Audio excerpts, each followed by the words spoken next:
तमसो मा ज्योतिर्गमय मृत्योर्मा अमृतं गमय। ओम शांति शांति शांति।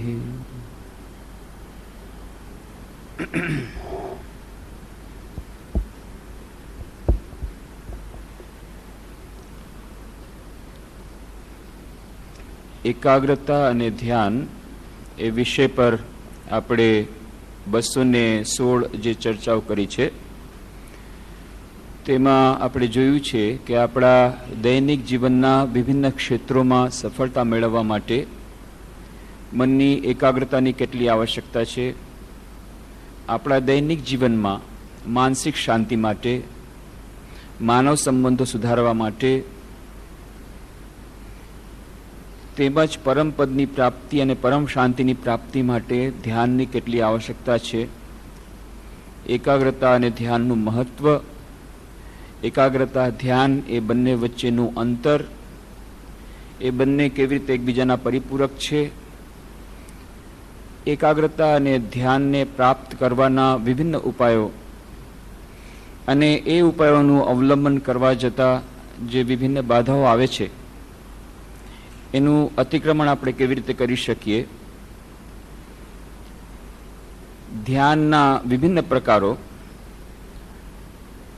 અને ધ્યાનની સાથે જે બીજા પરિબળો સંકળાયેલા છે, ધ્યાન અને પ્રાર્થના, ધ્યાન અને મંત્રોનો જાપ, ધ્યાન અને દૈનિક જીવનનું કાર્ય, ધ્યાન અને મનની શાંતિ, ધ્યાન અને વ્યક્તિત્વ વિકાસ, આ બધાની પણ ચર્ચા આપણે પાશ્ચાત્ય મનોવિજ્ઞાન અને પ્રાચ્ય મનોવિજ્ઞાન બંનેના પરિપ્રેક્ષ્યમાં કરી હતી અને ચાલી રહી છે।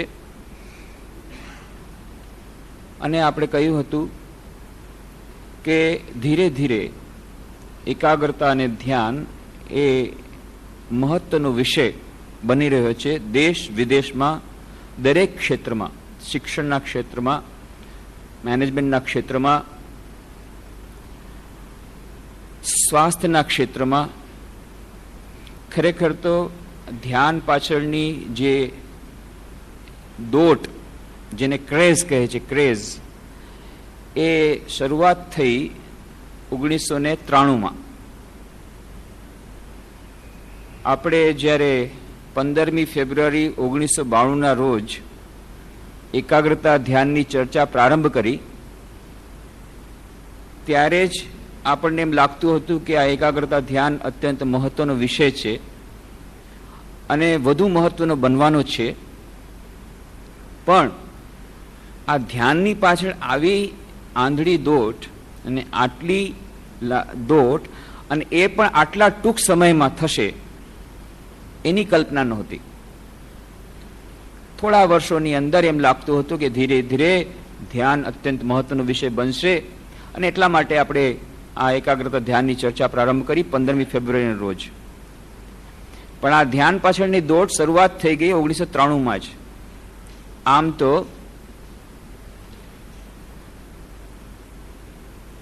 જ્યારે એ એક્સપેરિમેન્ટ્સ કરવામાં આવ્યા હાર્વર્ડ મેડિકલ સ્કૂલમાં, ત્યારે જ 25 વર્ષો પહેલા ડૉક્ટર હર્બર્ટ બેન્સન દ્વારા, અને એમાં એમણે જ્યારે પુરવાર કર્યું કે હાર્ટ એટેક, હાર્ટની બીમારી હોય કે બ્લડ પ્રેશરની બીમારી હોય, એમાં ધ્યાન અત્યંત મહત્વનું બને છે, ત્યારે ધીરે ધીરે એ મેડિટેશન, ધ્યાન એ સ્વાસ્થ્ય માટે પણ ડૉક્ટર લોકો પણ રિકમેન્ડ કરવા માંડ્યા હતા। પણ ખરેખર આમાં ક્રેઝ આવી 1993થી, અને એ દિવસ હતો 28મી જુલાઈ। લાઈવ પોઝિટિવે આખે એના વિશેનો આખી ઇતિહાસ એનો આપ્યો છે કે કેવી રીતે આ ચારે તરફ ધ્યાન પાછળ આટલા લોકો પાગલ બની રહ્યા છે, એનું ઉત્સ ક્યાં છે। તો આ ન્યૂ એજની વાત ચાલી રહી છે। ન્યૂ એજ જાણે કે આવી રહી છે આખા દેશ વિદેશમાં, અને એની એ અસર ભારતમાં આવી રહી છે। તો ન્યૂ એજ જેને કહે છે, તો પ્રારંભ તો થયો સ્વામી વિવેકાનંદ જ્યારે શિકાગો ધર્મસભામાં 1893માં 11મી સપ્ટેમ્બરના રોજ ભાષણ આપ્યું ત્યારથી। પણ આ જે ધ્યાન પાછળની ક્રેઝ એ શરૂઆત થઈ 28મી જુલાઈ 1993. એ લાઈફ પોઝિટિવ કહે છે કે ત્યારે આખા સંસારની સૌથી મોટામાં મોટી જે ઇન્સ્યોરન્સ કંપનીઓમાંની એક, એ કંપનીનું નામ છે મ્યુચ્યુઅલ ઓફ ઓમાહા, આ કંપનીનું નામ. એણે 28મી જુલાઈ 1993ના રોજ એક જાહેરનામું કર્યું કે એનાઉન્સમેન્ટ કર્યું કે જે લોકો, જે વ્યક્તિઓ લાઈફ ચોઇસ નામનો જે કાર્યક્રમ છે, એ નામની જે શિબિર છે, એ શિબિર જે ભરશે એને એ લોકો પૂરું રીઇમ્બર્સમેન્ટ આપી દેશે, સ્વાસ્થ્ય માટેનું પૂરેપૂરું રીઇમ્બર્સ કરી દેશે. ઇન્સ્યોરન્સ કંપનીએ કહ્યું. એ લાઈફ ચોઇસ એ પ્રોગ્રામ શું હતો? એ પ્રોગ્રામ ડેવલપ કરે ડોક્ટર ડીન ઓર્નિશ. ડોક્ટર ડીન ઓર્નિશ એણે પ્રોગ્રામ ડેવલપ કર્યો હતો. અને એ પ્રોગ્રામ એવો હતો કે હાર્ટ ડિઝીઝ, જે હૃદય રોગ છે, ધ્યાન અને ખાદ્ય જે આહાર, એના દ્વારા એ હૃદય રોગને કેવી રીતે કાબૂમાં લાવો એના માટેની એ શિબિર. એ શિબિર જે લોકો ભરે, ધ્યાન શીખવાડવામાં આવે એમાં અને આહાર વિશે કહેવામાં આવે. એ શિબિર જે ભરે, એણે ભરી હોય, લાઈફ ચોઇસ નામની શિબિર જો ભરી હોય, તેને પૂરેપૂરું રોગ વિશેનું પૂરેપૂરું રીઇમ્બર્સમેન્ટ ઇન્સ્યોરન્સ કંપની કરશે. અને બધા પાગલની જેમ આ ધ્યાનની શિબિરમાં લાવવા માંડે. કેમ? બધાને ઇન્સ્યોરન્સ, બધાને રીઇમ્બર્સમેન્ટ, ફૂલ રીઇમ્બર્સમેન્ટ મળે છે. તો ખરેખર તો સ્વાસ્થ્ય સાથે જ્યારે આ સંકળાઈ ગયું ધ્યાન, ત્યારે ધ્યાન પાછળની ક્રેઝ એકદમ વધી ગઈ. પછી તો ધીરે ધીરે જેટલા સાયકોસોમેટિક ડિસીઝ, ફક્ત હાર્ટ નહીં, ફક્ત બ્લડ પ્રેશર નહીં, પણ સાયકોસોમેટિક ડિસીઝીસ, એના માટે પણ ધ્યાનનો ઉપયોગ થવા માંડી ગયો. પછી ધીરે ધીરે ન્યુરોસિસ, ત્યાં સુધી કે સાયકોટિક પેશન્ટ પણ હોય તો એ લોકોને તો દવા દેવી જ પડે, પણ સાથે સાથે ધ્યાન, એના માટે પણ શરૂઆત થઈ ગઈ. અને આવી રીતે ધીરે ધીરે સ્વાસ્થ્ય, માનસિક કે શારીરિક સ્વાસ્થ્ય માટે ધ્યાન એ અગત્યનું પગલું બની ગયું. ત્યાં અમેરિકામાં ક્રેઝ શરૂ થઈ ગઈ અને બધી જગ્યાએ ધ્યાનોની શિબિર શરૂ થવા માંડી ગઈ. ટ્રાન્સેન્ડેન્ટલ મેડિટેશન, વિપશ્યના, પશ્ચના, કેટલી બધી જાતના ડાયનામિક મેડિટેશન, કેટલી બધી જાતના ધ્યાન, ગાઈડેડ મેડિટેશન, આ બધાની શિબિરો ભરવા માંડી ગઈ. ઝેન બુદ્ધિઝમ પ્રમાણેનું ધ્યાન.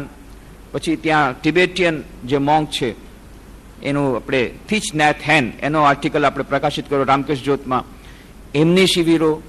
આવી રીતે બધાએ પાગલ થઈને, અમેરિકાના બધા લોકો પાગલ થઈ ગયા આ ધ્યાન. અને પછી એની હવા ભારતમાં આવી. જે ધ્યાન શરૂઆત થઈ હતી ભારતમાં, અહીંયાના ઋષિમુનિ હજારો વર્ષો પહેલા કરતા હતા અને કેટલું બધું કહેતા હતા કે ભાઈ ધ્યાન કરો, ધ્યાન કરો. તો 5 વર્ષ પહેલા પણ મારો પોતાનો વ્યક્તિગત અનુભવ છે કે 8 વર્ષ 9 વર્ષ પહેલા જ્યારે હું ધ્યાનની વાત કરતો, ત્યારે વિદ્યાર્થીઓ આમ મોઢું કરતા, હા આ વળી શું નવી જૂની બધી વાતો તમે લાવ્યા, ધ્યાન, આ બધી જૂની વાતો, બધી જૂનાવણી વાતો કરો છો. અને હવે અત્યારે કોઈ પણ સ્કૂલ કોલેજમાં જાઓ તો બધા સામેથી કહે છે, સામેથી થોડું ધ્યાન શીખવો. એકદમ 5 વર્ષમાં આટલું બધું અંતર. કેમ? કારણ કે અમેરિકન લોકો જયારે ધ્યાન પાછળ પાગલ છે તો કઈ સારી વસ્તુ હોવી જોઈએ, આપણે પણ ધ્યાન શીખવું જોઈએ. હવે આપણે ઇમ્પોર્ટ કરી રહ્યા છીએ. જે વસ્તુ આપણે એક્સપોર્ટ કરી, હવે એને ઇમ્પોર્ટ કરવામાં બહુ મજા આવે છે.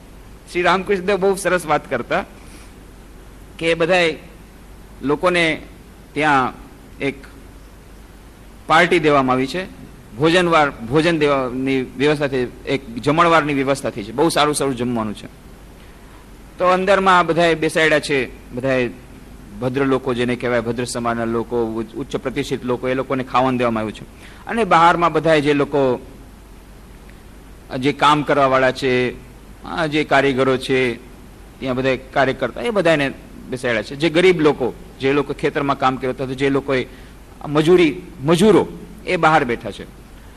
તો એ મજૂરો બહાર બેઠા છે. પછી એ લોકોને પૂછે, તમે આ વસ્તુ લેશો? પીરસવામાં આવે છે. અંદરના બાબુ લોકોએ લીધી? તો કે હા લીધી છે. બાબુ લોકોએ જયારે ખાધી ત્યારે તો સારી જ હોય તે આપો. તો આપણું આ પેરામીટર છે જજ કરવાનું. જ્યારે અમેરિકાના લોકો ધ્યાન પાછળ પાગલ થયા તો ધ્યાન સારી વસ્તુ હોય છે, ચાલો આપણે પણ શીખીએ.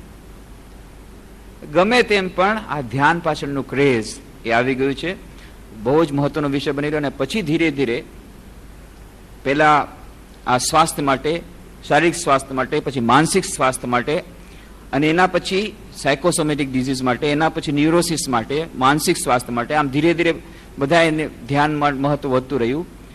અને પછી સ્ટ્રેસ મેનેજમેન્ટ માટે મોટી મોટી કંપનીઓમાં દરેક જગ્યાએ એના જે બિઝનેસ ટુડે નામનું એક મેગેઝિન બહાર પડે છે, અને તાજેતરમાં એક લેખ બહાર પ્રકાશિત કર્યો કે મોટા ભાગના જે મોટી મોટી કંપનીઓ, કેટલી બધી કંપનીઓ, એ પછી મહિન્દ્રા હોય કે ગોડરેજ હોય, અહીંયાની મલ્ટીનેશનલ કંપનીઓ, અમેરિકાની કંપનીઓ નથી વાત જવા દો, અહીંયા ભારતમાં પણ હવે સીઈઓ એટલે કે ચીફ એક્ઝિક્યુટિવ ઓફિસર, પહેલા જે મેનેજિંગ ડાયરેક્ટરની જે પોસ્ટને સૌથી ઉચ્ચતમ હતી, હવે સીઈઓ થઈ ગયા.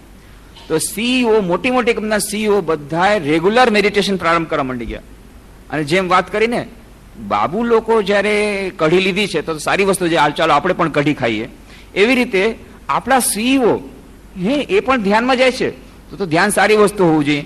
એટલે પછી જનરલ મેનેજર, પછી મેનેજર, બીજા ડિપાર્ટમેન્ટલ હેડ્સ, અને પછી સુપરવાઇઝર, એ કે અરે સીઈઓ આપણે ધ્યાન કરે છે તો કઈ સારી વસ્તુ, ચાલો આપણે ધ્યાન કર્યું. તો હવે બધા કંપનીમાં ક્રેઝ આવી ગયું.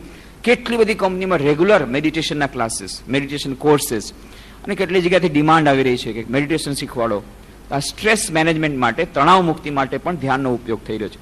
પણ જેમ આપણે વાત કરી કે આ બધા ઉપયોગ ઠીક છે, પણ આપણે ધ્યાનનું મહત્વ ભૂલી ન હોવું જોઈએ કે આપણો ઉદ્દેશ્ય છે પરમ પદની પ્રાપ્તિ, ઉચ્ચતમ પદની પ્રાપ્તિ અને અનંત શાંતિની પ્રાપ્તિ. એ જે આપણું મનુષ્ય જીવનનું ધ્યેય છે, એ ધ્યેયને પ્રાપ્ત કરવાના જે 4 ઉપાયો, રાજયોગ, ભક્તિયોગ, જ્ઞાનયોગ અને કર્મયોગ, એમાંનો એક ઉપાય છે રાજયોગ, અને એ ધ્યાન. એટલા માટે આપણે ધ્યાન કરીએ છીએ. અને જ્યારે આપણે એ ઉદ્દેશથી કરીએ છીએ ત્યારે પણ એના જે બાય પ્રોડક્ટ રૂપે આ બધું તો મળશે જ, શારીરિક સ્વાસ્થ્ય, માનસિક સ્વાસ્થ્ય, તણાવ મુક્તિ, પણ આપણને પરમપદની પ્રાપ્તિ સુધી પહોંચાડી દેશે જો આપણે ઠીક ધ્યાનનો અભ્યાસ કરશું તો. અને એ ધ્યાનના ઉપાયો વિશે આપણે વાત કરી કે ગીતામાં પણ ભગવાને એ જ વાત કરી, અભ્યાસ અને વૈરાગ્યની. અને અભ્યાસ કૌંતેય વૈરાગ્ય છે ગૃહ્યતે, શ્રી કૃષ્ણ ભગવાન કહે છે અર્જુનને. અને ત્યાં પતંજલિ યોગસૂત્રમાં પણ એ જ વાત કરી, અભ્યાસ વૈરાગ્ય અભ્યામ તન નિરોધ, મનના નિરોધ માટે અભ્યાસ અને વૈરાગ્ય. તો અભ્યાસની વાત આપણે પાછલા શનિવારે કરી હતી. શ્રી રામકૃષ્ણ જ્યોતના માર્ચ મહિનાના અંકમાં અભ્યાસ યોગ નામનો નાનકડો લેખ છે, સ્વામી વિરજાનંદજી મહારાજનો, પરમપદની પંથે પુસ્તકમાંથી લીધેલો. અભ્યાસ યોગ કોને કહેવાય? તો એમાં દિનચર્યા બનાવી, રૂટીન બનાવી, ટાઈમ ટુ ટાઈમ જમવાનું, ખાવાનું, પીવાનું અને ધ્યાન, આ નિયમિતતા જેટલી આપણા જીવનમાં આવશે અને નિયમિત અભ્યાસ જો કરશું ધ્યાનનો તો જરૂર એનું ફળ મળશે. એ બધી વાતો આપણે પાછલા શનિવારે કરી હતી. અને સાથે સાથે આપણે કહ્યું હતું કે અભ્યાસ તો હોવો જ જોઈએ, પણ સાથે સાથે વૈરાગ્ય જો નહીં હોય, અને વૈરાગ્યનો અર્થ એ નથી કે ગૃહનો ત્યાગ કરવો કે વસ્ત્રોનો ત્યાગ કરવો કે સંસારનો ત્યાગ કરવો. વૈરાગ્યનો અર્થ છે અનાસક્તિ. તો આસક્તિ રૂપી લંગર જ્યાં સુધી ઉપાડવામાં નહીં આવે ત્યાં સુધી અભ્યાસ રૂપી હલેસા જેટલા પણ મારશું, એકાગ્રતા રૂપી નાવ આપણી 1 ઇંચ આગળ નહીં વધે. 4 દારૂડિયાની વાત કરી હતી પૂનમની રાતની, એ વાત ધ્યાનમાં રાખવાની છે. તો વૈરાગ્ય અને અભ્યાસ બંને સમાન મહત્વના છે. અનાસક્તિ અને આસક્તિ એટલે શું? તો જેમ આપણે વાત કરી હતી, બહુ સુંદર વાત એક पंडित जी बहुत सुंदर बात करी. आसक्ति किसको कहते हैं? जो आसक्ति है, किसी को भी आसक्ति है, कभी भी आसक्ति, उसी का नाम आसक्ति है. तो आसक्ति ने काढ़वी बहु मुश्किल. क्यारे आसक्ति कोने आवी जसे?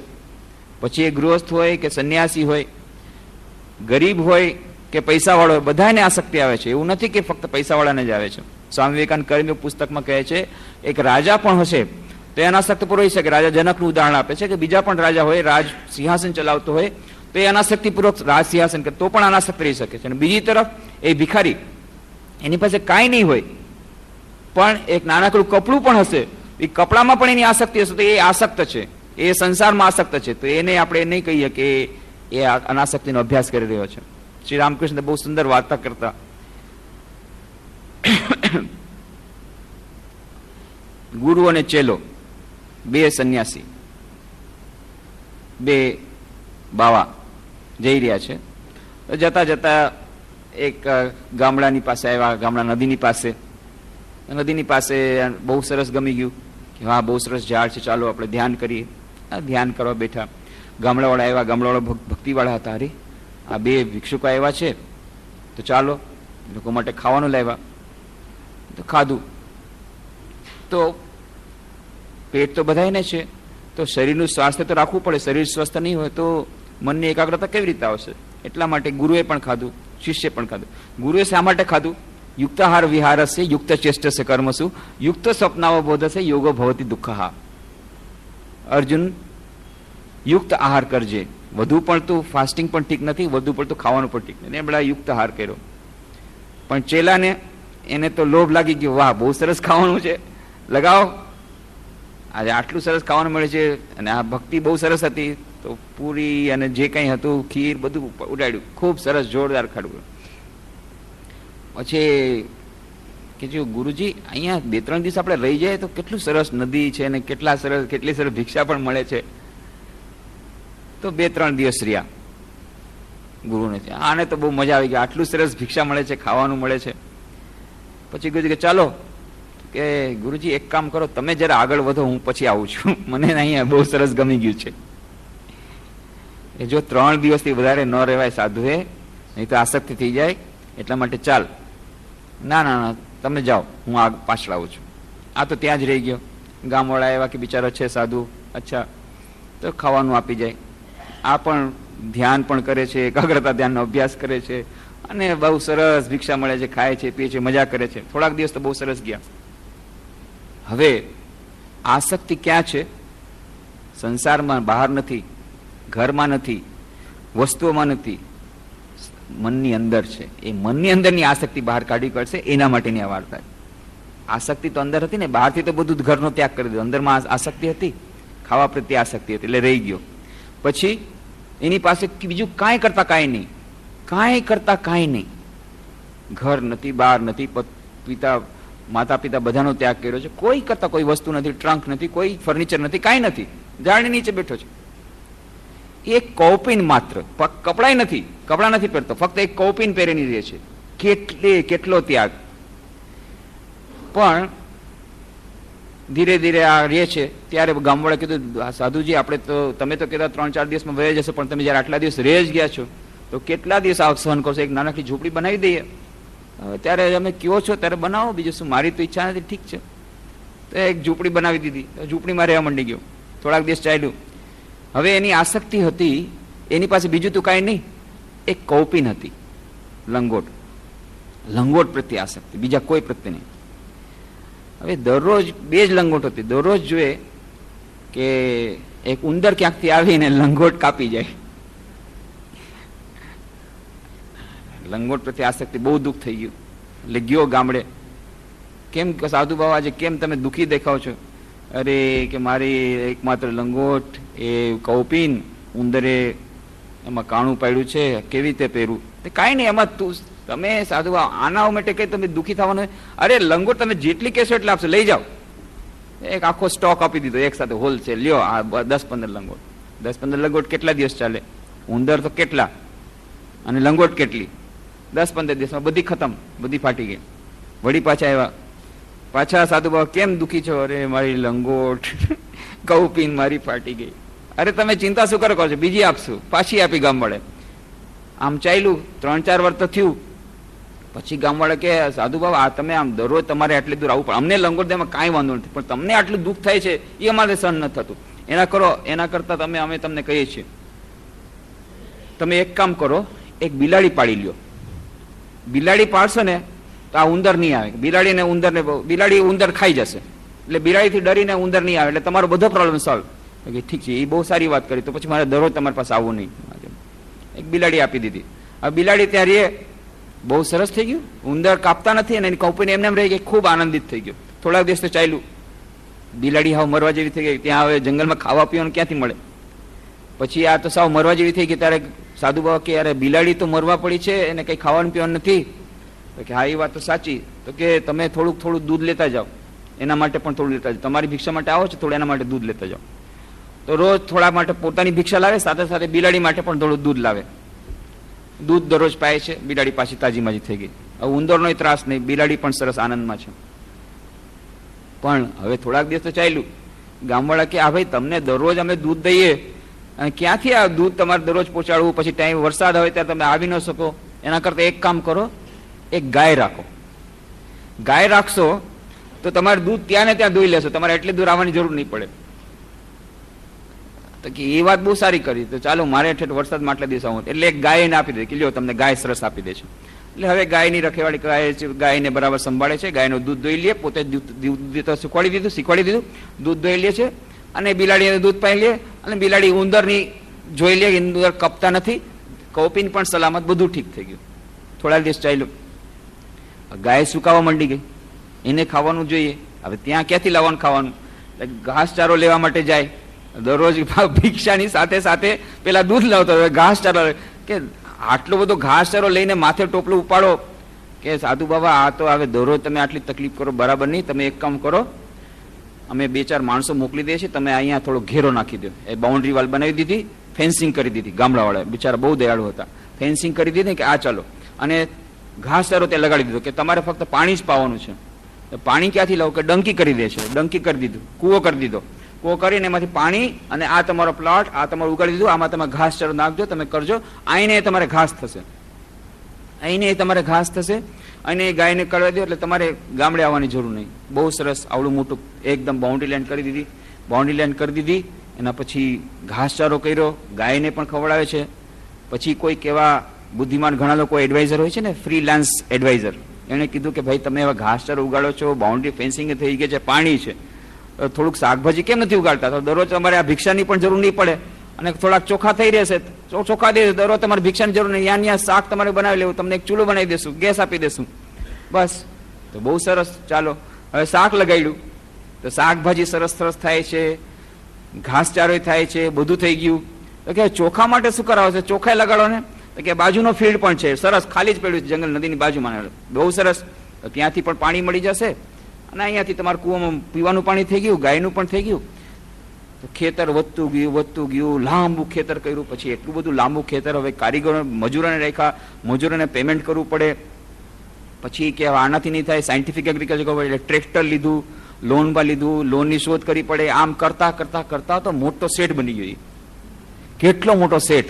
એને મોટર ગાડીઓ બહાર ઊભી છે, બંગલો બનાવી લીધો, મોટું ખેતર, કેટલાય ટ્રેક્ટર, બુલડોઝર, અને કુવા, અને મોટી ખેતી, અને કેટલા મજૂરો, સવારથી સાંજ એનું એક જ કામ છે, દેખરેખ કરવી, બધાનું પેમેન્ટ કરવું, બધાને પેમેન્ટ કરવું, બધા માર્કેટિંગ કરવું, બજારમાં જવું, પ્લેનમાં જાય છે, લેટેસ્ટ માર્કેટ બધું લઈ આવે છે, લેટેસ્ટ પ્રોડક્ટ લઈ આવે છે. એકદમ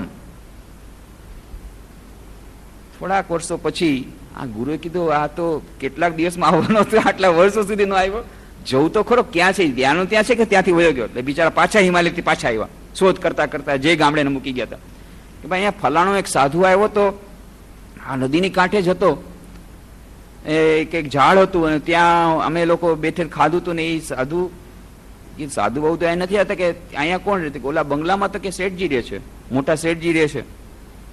એ કોણ શેઠજી? તો કે એને કદાચ પૂછવાથી ખબર પડે. તો ગયો દરવાને ધક્કો મારી કાઢ્યો, એ ભીખમંગા ઇધર ક્યાં આતા હે?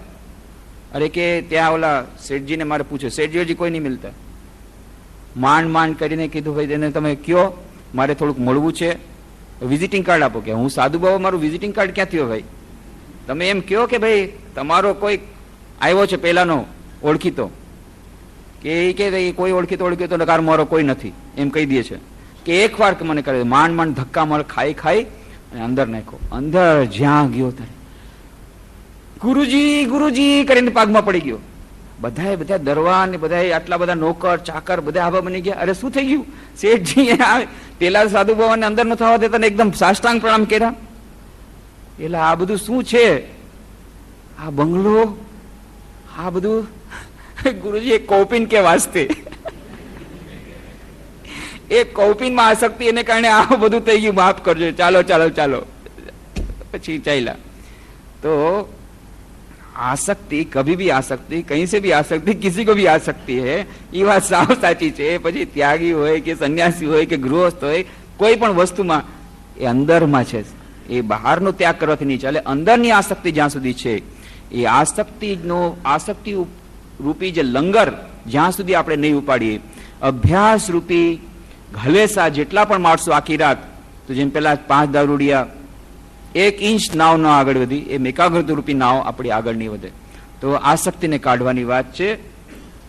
તો પ્રશ્નો થોડાક આવ્યા છે એમાંનો એક પ્રશ્ન આની સાથે જ સંકળાયેલો છે.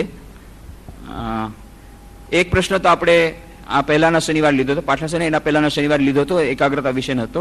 એકાગ્રતાથી સંકળાયેલો નથી પણ ઇનડાયરેક્ટલી સંકળાયેલો છે. તો કે છે, એક બેનનો પ્રશ્ન છે, અમારા સગાવાલા અમારાથી વધારે પૈસાદાર છે.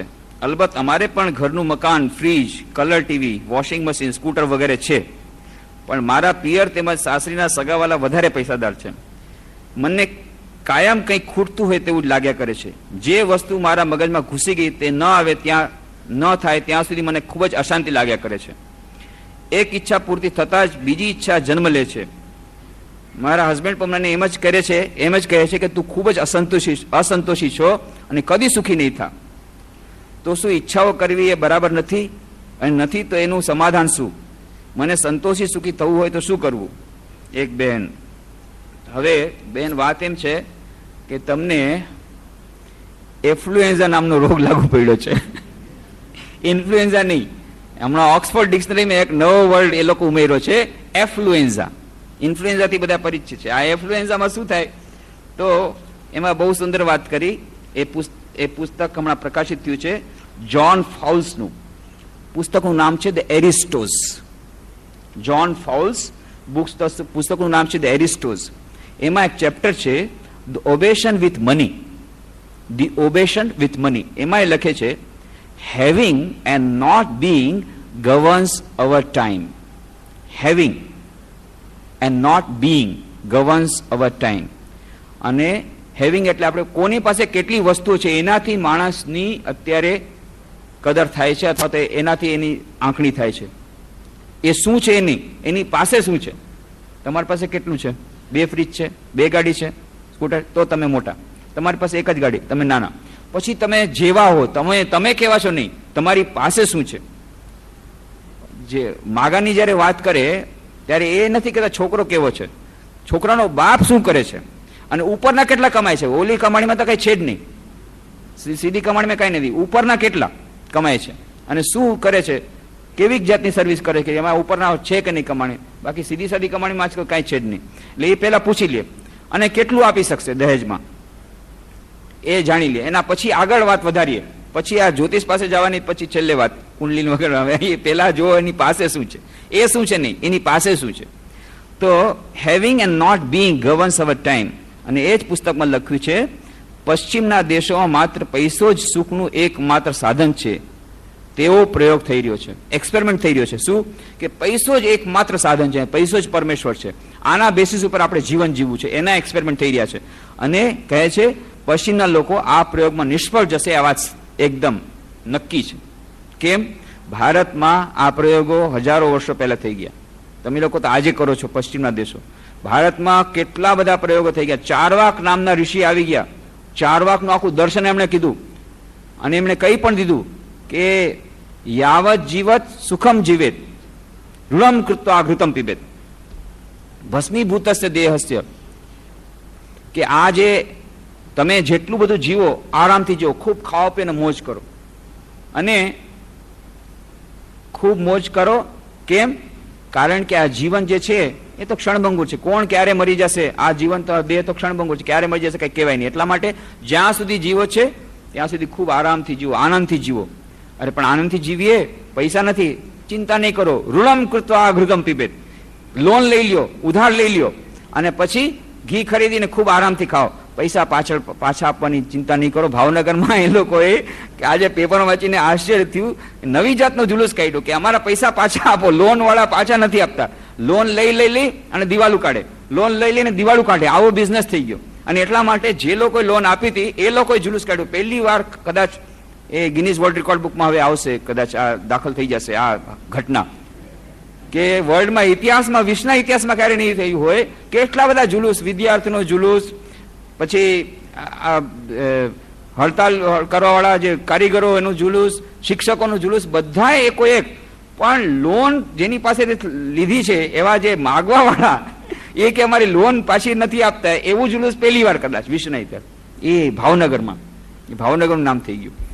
અને ભાવનગર લોકો કેવા સરસ, એ લોન લઈ અને દિવાળું કાઢતા છે, લોન લઈ લઈને દિવાળું કાઢે. કેટલી કંપની, મોટી મોટી કંપની લાખોમાં ને કરોડોનું કાઢે છે. લાખોમાં કાઢે તો કઈ વાંધો નહીં, કરોડોનું જ કાઢે છે દિવાળું જે કાઢે છે. એટલે એક સાથે ઘણાને નવરાવે છે. અને શું કારણ નવરાવે છે? કારણ કે નવરાવાળા બેઠા, નાવાવાળા બેઠા છે એટલા માટે. બધાને એક દિવસમાં 4 ગણું કરવું છે, એક વર્ષમાં 4 ગણું કરવું છે. બેંકમાં રાખે તો 10% મળે, અહીંયા 400% મળે છે. ચાલો કરી આમાં નાખીએ, ઇન્વેસ્ટ કરો. પછી એક સાથે ઇન્વેસ્ટમેન્ટની સાથે પોતે ડૂબી ગયા. તો એ જે હોય તે વાત એમ છે કે આપણે ત્યાં એક્સપેરિમેન્ટ થઈ ગયા કે ફક્ત પૈસો જ પરમેશ્વર છે, પણ એ એક્સપેરિમેન્ટ ફેલ ગયા. યયાતિ નામના ઋષિએ પણ, એ રાજાએ એક્સપેરિમેન્ટ કરે એની વાર્તા આપણે કરી હતી. પુરુ પાસેથી, પોતાના દીકરા પાસેથી યુવાની લીધી. એટલા ભોગ ભોગવા, એનાથી સંતુષ્ટિ ન થઈ, અકાળે વૃદ્ધ થઈ ગયો. ત્યારે રડવા માંડી ગયો કે અરે રે, મારે તો હજી ઘણા ભોગ ભોગવા છે, હજી મારી અકાળ વૃદ્ધિ થઈ ગઈ. પોતાના પુત્રને કહે છે બેશરમ તેને કે મને તમારી યુવાની આપો, મારે બદલે તું મારી વૃદ્ધાવસ્થા લઈ લે. છેવટે નાનો પુત્ર પુરુ કે ઠીક છે, હું વૃદ્ધ થઈ જઈશ, તમે યુવાન થઈ જાઓ. અને એની યુવાની લઈને પાછા ઘણા ભોગ ભોગવે છે. પછી કહે છે ઓહો, આટલા બધા ભોગ ભોગવા પણ તેમ છતાં પૂર્તિ ન થઈ, હજી મને સંતોષ નથી થતો, હજી મને સંતોષ નથી થતો. આટલું બધું પોતે ભોગ ભોગવા, પાછા બીજાની, પોતાના દીકરાની યુવાની લીધી ઉધાર, એ બધા ભોગ ભોગવા, આટલો મોટો રાજા, બધું જ સુખ ભોગવ્યું, પણ હજી કે સંતોષ મળતો નથી. અને પછી એ શ્લોક એને લખ્યો, ન જાતુ કામઃ કામાન ઉપભોગે ન શામ્યતિ હવિષા કૃષ્ણ વર્તમેવ ભૂય એવાભિવર્ધતે. જે ઈચ્છાઓ છે, ઈચ્છાઓની પૂર્તિથી ઈચ્છાઓ શમન થતી નથી. થોડીક વાર થાય છે, એમ લાગે છે વાહ ખૂબ આનંદ થઈ ગયો.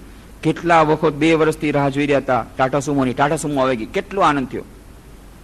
થોડાક દિવસ માટે જ્યાં બાજુવાળાને ત્યાં મર્સિડીઝ બેન્ઝ આવી, પાછું મન ખાટું થઈ ગયું. પાછું મન ખાટું થઈ ગયું. હવે જ્યાં સુધી મર્સિડીઝ બેન્ઝ નહીં આવે ત્યાં સુધી પાછું મનમાં અસંતોષ. સંતોષ થાય છે પણ એ પૂર્ણ સંતોષ થતો નથી. થોડોક ટેમ્પરરી સંતોષ મળે છે અને પછી એ બીજી કામનાને જન્મ આપે છે. અને જેમ આગમાં ઘી નાખવાથી થોડીક વાર તો લાગે છે આગ બુઝાઈ ગઈ, આગ બહુ સરસ હોય, એમાં તમે એક સાથે બહુ સારું ઘી નાખી દો, તેમ લાગે એકદમ બંધ થઈ ગઈ આગ અને ધુમાડો નીકળવા માંડે, આપણને લાગે બસ પતી ગયું. એના પછી જે આગ થાય, હજી વધારે જોરથી આગ થઈ જાય. તો જેમ આગમાં ઘી નાખવાથી આગ વધુ બને છે, એવી રીતે આપણી ઈચ્છાઓનું શમન કરવાથી ઈચ્છાઓ વધારે શક્તિશાળી બને છે. આ વાત આપણા શાસ્ત્રોએ હજારો વર્ષ પહેલા કરી. હવે એ લોકો પાછા એક્સપેરિમેન્ટ કરી રહ્યા છે કે ના, અમે પોતાની રીતે એક્સપેરિમેન્ટ કરશું. કરો. અને એ તો થઈ ગયું, પાશ્ચાત્ય દેશોમાં એક્સપેરિમેન્ટ કરી રહ્યા છે. અને હવે ભારતવાળા કે છે તમે કરો તો અમે કરશું. અરે પણ ભાઈ, તમારા લોકો તો ક્યારના કરી નહીં ખાતા, હજારો વર્ષ પહેલા, કે ના અમે ફરીથી કરીએ. આ લોકો કરે છે ને એમાંય કરીએ. આ લોકો જે રસ્તે જાય છે એ જ રસ્તે મારે જવું છે. એ માટે ત્યાં સ્કૂલ કોલેજમાં જાઉં તો એ લોકોને વાત કરું, ભાઈ બંગાળીમાં વાત છે કે 3 પ્રકારના લોકો હોય. કેવું દેખે શીખે, કેવું ઠેકે શીખે, કેવું ઠેકે ના શીખે. કેવું દેખે શીખે, કોઈ જોઈને શીખી જાય, ભાઈ અહીંયા પથ્થરમાંથી એને ચોટ લાગી, આપણે એ રસ્તે નથી જવું, દેખે શીખે. બીજો, એ જોઈને ન શીખે કે હાલો ને આપણે જઈને જરા એક્સપેરિમેન્ટ કરીએ. એને એક્સપેરિમેન્ટ કરે, હું એક્સપેરિમેન્ટ કરીને જાઉં, કદાચ હું બચી જાઉં. એક્સપેરિમેન્ટ કરે અને પછી એને ઠોકર લાગે, પછી કે ભાઈ હવે બીજી વાર આપણે આ રસ્તે નથી જવું. અને ત્રીજા લોકો એવા હોય બુદ્ધિમાન, વારંવાર એ રસ્તે જાય, વારંવાર ન શીખે. આપણે હમણાં પહેલી કેટેગરીમાં નથી, એ વાત પુરવાર થઈ ગઈ કે આપણે એક્સપેરિમેન્ટ કરી લીધા હતા, ઠોકર ખાઈ લીધી હતી, અને અત્યારે જોઈ રહ્યા છે કે પાશ્ચાત્ય દેશોમાં એ લોકો બધા ઠોકર ખાઈ રહ્યા છે. કેટલા બધા લોકો આત્મહત્યા કરી રહ્યા છે, કેટલા લોકો માનસિક રોગી બની રહ્યા છે, માનસિક અશાંતિ.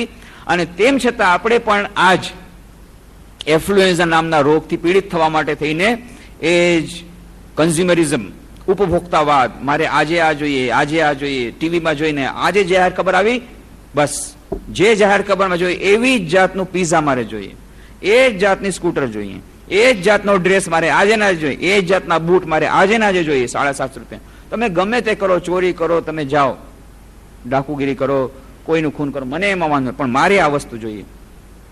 આ ઉપભોક્તાવાદ, કન્ઝ્યુમરિઝમ, આ બ્લાઇન્ડ ઇમિટેશન ઓફ ફેથ, એના કારણે આ બધું થઈ રહ્યું છે. તો આ એફ્લુએન્ઝા અને બીજી પણ જે આપણે યયાતિ સિન્ડ્રોમની વાત કરે છે, અથવા તો હિડોનિસ્ટિક પેરેડોક્સની વાત કરી હતી. હિડોનિસ્ટિક પેરેડોક્સ એ પણ એ જ વાત કરે છે. હિડોનિસ્ટિક પેરેડોક્સ એવું છે કે તમે જેટલી ઈચ્છા પૂર્તિ કરતા જાઓ, આપણને એમ લાગે કે એનાથી હવે આપણી ઈચ્છા પૂર્તિ થશે, એને બદલે હજી વધુ બીજી ઈચ્છાઓને જન્મ આપે. આ જે યથાર્થમાં એ જ હિડોનિસ્ટિક પેરેડોક્સ. અને પછી નુગેન ન્યુરોસિસની વાત કરી હતી. નુગેન ન્યુરોસિસ એ એક જાતનો રોગ છે કે જેમાં માણસ પોતાને ઇકોનોમિક એનિમલ માને છે કે હું આર્થિક પ્રાણી છું અને ફક્ત પૈસો અને બહારની ચીજ વસ્તુઓ એના જ દ્વારા મારા જીવનમાં શાંતિ આવશે, બીજો કોઈ શાંતિનો કોઈ પથ નથી. જેની પાસે જેટલી વસ્તુઓ, જેટલો પૈસો વધારે એટલો એ વધારે સુખી, આવી જાતનું માનવાવાળા જે રોગીઓ છે એ રોગીઓને રોગ લાગુ પડે છે નુગેન ન્યુરોસિસ. અને આ જે નવો રોગ એફ્લુએન્ઝા રોગ ફક્ત પૈસાવાળાને લાગુ પડે છે. અને એ એવો રોગ છે કે એમાં એને એકલાપણું લાગે છે, કોઈ જાતની શાંતિ મળતી નથી. બધી વસ્તુ વસાવતા જાય, નવું વસાવતા જાય, પણ એના મનમાં શાંતિ ન થાય. હજી વધુ એને ખબર નથી કે હું ક્યાં જાઉં છું, ક્યાં જઈ રહ્યો છું. આ બેનના આ જ વાંધો અહીંયા જ છે, એફ્લુએન્ઝા. તો આ હિડોનિસ્ટિક પેરેડોક્સ, નુગેન ન્યુરોસિસ, એફ્લુએન્ઝા, આ બધા રોગ જે આપણા સોસાયટીમાં આવી રહ્યા છે 5 દેશોમાં, એ જ રોગ લાગુ પડેલો છે. બધા પૈસાવાળાને લાગુ પડ્યો છે, તો તમને લાગુ પડ્યો છે. હવે એનું સોલ્યુશન તમે જ આપેલું છે. શરૂઆત જ કરી હતી કેવી રીતે? અમારા સગાવાલા અમારાથી વધારે પૈસાદાર છે, બસ આ જ સબ. પહેલા જ કહ્યું હતું કે જીવનમાં સુખ શાંતિનું એકમાત્ર રહસ્ય છે ક્યારેય કોઈની સાથે તુલના નહીં કરવાની. વિદ્યાર્થીઓ જ્યારે તુલના કરવા જાય છે, મને આને મારા કરતા વધારે નંબર મળ્યા, ડિપ્રેશન આવી ગયું, પછી આગળનું ભણવાનું ખતમ થઈ ગયું. આધ્યાત્મિક સાધકો પણ એ જ્યારે તુલના કરવા જાય છે, અરે આ તો આગળ વધી ગયા, હું પાછળ રહી ગયો, ડિપ્રેશન. અને કાં પછી જો આ લોકોને હજી કાંઈ નહીં, આટલા વર્ષથી દીક્ષા કરે, શું કરે છે, જો હું 1 વર્ષમાં કેટલી આગળ વધી ગયા, તો અહંકાર આવી ગયો. બંને રીતે ખતમ. તો આ જે તુલના જ્યારે કરવા જાય છે, કમ્પેરિઝન, આ જ આપણા દુઃખનું એકમાત્ર કારણ છે. આમાં પણ આ જ વાત બેનની કે તમે જ્યારે કમ્પેર કરો છો પોતાના બધા બીજા સગાવાળા સાથે, તો એના જ કારણે થાય છે. કમ્પેરિઝન કરવાનું છોડી દો, પણ ના, એમાં અમને કમ્પેરિઝન કર્યા વગર ન ચાલે, તુલના કર્યા વગર ન ચાલે. મને ખબર છે સ્વભાવ જેવો છે આપણો, અહંકાર છે ને, અહંકાર સંતોષ છે. જ્યારે 4 જણાની વચ્ચે બેઠા અને 3 જણાએ વાત કરી, મારી પાસે તો આ કાર આવી ગઈ, મારી પાસે આ કાર આવી, તારો હસબન્ડ ફક્ત સ્કૂટર ચલાવે છે, બિચારાનો હસબન્ડ. અચ્છા, તમારા ઘરમાં કેટલા રૂમ? 2 જ રૂમ છે. ઓ, અમારે તો 4 રૂમ, 4 બેડરૂમ, પાછો અમારે કિચન, પાછો અમારે અટેચ બાથરૂમ મળે તો 2 રૂમ એમાંના. આને તો 2 જ રૂમ છે. તરત જ મન ખાટું થઈ ગયું, કારણ કે 3 જણા એવા છે અને હું એકલી આવી. અહંકાર ઘવાય છે. એટલે તુલના કરવા જતા દુઃખ થશે જ. જ્યાં તમે તુલના કરવા જશો દુઃખ થશે. જો તુલના હવે ન બંધ થઈ શકે, તો જો તુલના કરવી જ હોય, જેમ માએ કીધું ને, દોષ કોના જોવા નહીં, પણ તેમ છતાં દોષ કરવામાં બહુ મજા આવે છે. ઠીક છે, પોતાના દોષ જુઓ, અને પોતાના દોષ જોવામાં એટલો ટાઈમ જશે કે બીજાના દોષ કરવાનો ટાઈમ નહીં મળે. એવી જ રીતે તુલના જ કરવી છે, તો એવાની સાથે તુલના કરો કે જેને તમારા કરતા ઓછી વસ્તુઓ છે. હંમેશા યાદ રાખવાનું, આપણા દૈનિક જીવનમાં ભૌતિક વસ્તુ માટે જેટલો આપણો સંતોષ હશે એટલું આપણું જીવન સુખી થશે. અને આપણા દૈનિક જીવનમાં આધ્યાત્મિક સાધનામાં જેટલો આપણો અસંતોષ હશે એટલું આપણું આધ્યાત્મિક પ્રગતિ થશે. અસંતોષ ખૂબ શેના માટે કે આટલા વર્ષ થઈ ગયા મારે સાધનામાં, હું નથી આગળ વધ્યો, એનો અસંતોષ થવો જોઈએ. એ અસંતોષ બહુ સારો છે, એ વ્યાકુળતા બહુ સારી છે, એ દુઃખ બહુ સારું છે. અને ભૌતિક વસ્તુ જ્યાં સુધી છે, જેટલી ઓછામાં ઓછી હોય, જેટલો સંતોષ હોય એટલું આગળ વધશું. તો અસંતોષ જો એવો લાવો કે હજી સુધી મનુષ્ય જીવન એવો જીવ, હજી સુધી મારી આધ્યાત્મિક પ્રગતિ નથી થઈ, હું પાછળ રહી ગઈ, બીજા બધા કરતા એવી કમ્પેરિઝન કરો. બીજા બધા જે આગળ વધી ગયા, ચોપડી વાંચે છે, એકાગ્ર ધ્યાનમાં આગળ વધી ગયા, હું હજી તેની નથી, એવી કમ્પેરિઝન કરો. આધ્યાત્મિકતામાં. અને બીજું, પોતાનાથી નીચેની સાથે કમ્પેર કરો. લંગડો જઈ રહ્યો છે, રસ્તામાં ઠોકર લાગી ગઈ, અને પછી ભગવાને ભગવાન વા કેટલો નિર્દેશો, એક મને લંગડો કરી નાખ્યો, આવી દશા કરી, આવી રીતે મને દુઃખ થાય, ચાલી પણ ન શકું. અને ત્યાં તો હજી આવું બધો વિચાર કરે છે, ત્યાં પાસેથી ફૂટપાથ પરથી એક માણસ બોલે છે, હે ભગવાન, તું કેટલો દયાળુ છે, મને બંને હાથ આપ્યા છે જેથી હું તારી પ્રાર્થના કરી શકું. કેટલો દયાળુ છે. પાસે જઈને જોયું, ફૂટપાથ પર જે માણસ છે ને, 2માંથી એકેય પગ નથી, અને તેમ છતાં હે ભગવાન, તું કેટલો દયાળુ છે, મને 2 હાથ આપ્યા છે, બે હાથ જોડીને તને હું પ્રણામ કરી શકું છું, તારી બંદગી કરી શકું છું. હે પરવરદિગાર, બહુ દયાળુ છું.